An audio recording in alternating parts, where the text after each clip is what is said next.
За энэ эрүүл мэндийн малчны тухайлд орсон эрүүл мэндийн яамнаас тодруулсан асуулт тий. За энэ нөгөө нийгмийн даатгалын одоо мөнгөөр зардлуудаа бас арай хэтэрхий зарцуулаад байгаа юм шүү. Одоо энэ малчтын эрүүл мэнд рүү зарцуулах ёстой жишээ нь мөнгө бол одоо янз бүрийн энэ тэнд барилга байшин болоод янз бүрийн зардал гараад ингээд яваад байна уу? Энэ дээр эрүүл мэндийн яам тодорхой тайлбар өгөөч. Хэрвээ одоо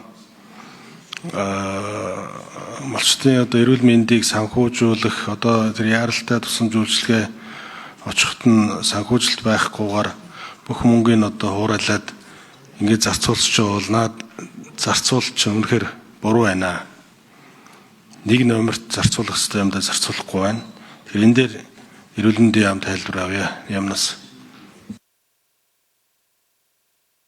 За эрүүл мэндийн яам хариулъя. 17. Хэд вэ? 15. За сэдвэр жишээний асуултанд хариулъя. Эрүүл мэндийн яам төрийн нэрийн бичгийн дарга Эрдэнэ. Тэ энэ одоо түрүүн биелсэн эрүүл мэндийн яг даатгалын сан багтай гэж байна. Нийгмийн даатгалын эрүүл мэндийн даатгалын сан асуусан байх гэж бодож байна. За эрүүл мэндийн даатгалын сангийн одоо орлоготой энэ ер нь эрүүл мэндийн төсвийн ерөнхийлөгчийн захирагчийн одоо энэ юунуудаар ингээд аваад үзэхэд за тухайлбал 2025 онд одоо төсвийн тухай хуулиар батлагдсанаар бол 1.7 их 80 төгрөг ингэж одоо батлагдсан байж байгаа. За энэ бол одоо үндсэндээ одоо улсын төсвийн байгууллагууд дээр ингэж явж байгаа. За энэний урсгал зардал нь бол 1.5 их 80. За хөрөнгийн зардал бол 145 147.9 тэрбум төгрөг байж байгаа. Өөрөөр хэлбэл энэ ерөөсөө нийт зардлуудын бол одоо дийлэнх хөв нь бол яг энэ эрүүл мэндийн тусламж үйлчилгээтэй холбоотой энэ одоо зардал дээр ингэж явж байгаа. За бас нэг одоо батлагддаг нэг төсөл бол эрүүл мэндийн даатгалын сангийн төсөл бас байж байгаа тусдаа. За энэ нь болохоор одоо тухайлбал 2025 оны ингээд байдлаар ингээд аваад үзвэл за эрүүл мэндийн сайдын багц дээр одоо 2.4 их 80 ингэж батлагдж байгаа.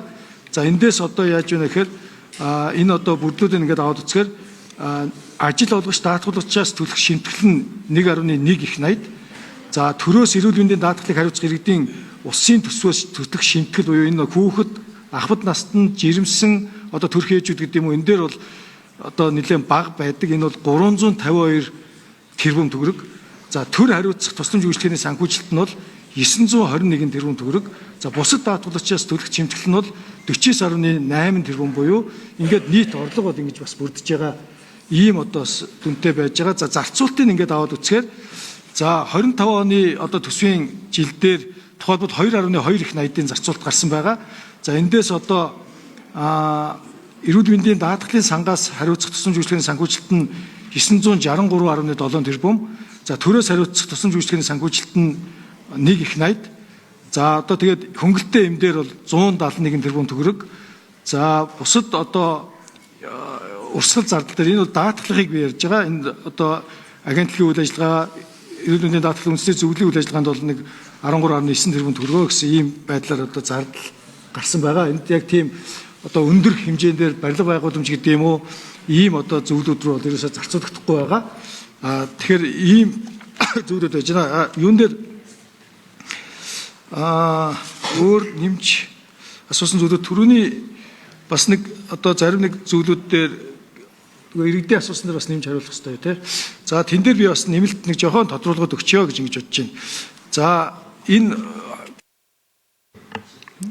за гүйцэж хариулъя.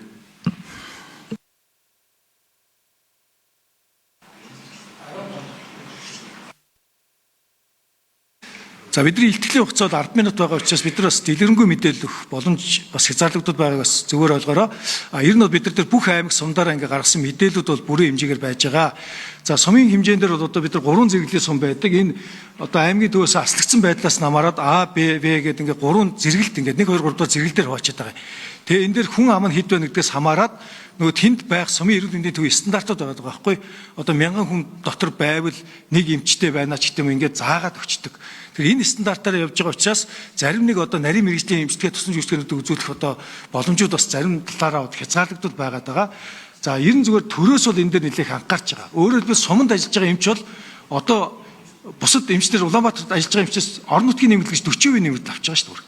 Аймгийн төв дээр 20% нэмэгдэхэд ингээд цалингийн системнүүд илүү одоо орон нутг руугаа ижлүүл илүү одоо байна гэдгийн боломжийг гаргаж байгаа ч харамсалтай нь өнөөдөр яг хүний нөөцийн байдлыг ингээд аваад үзвэл аймаг орон нутгийн түвшинд бол одоо сангалтгүй байгаа.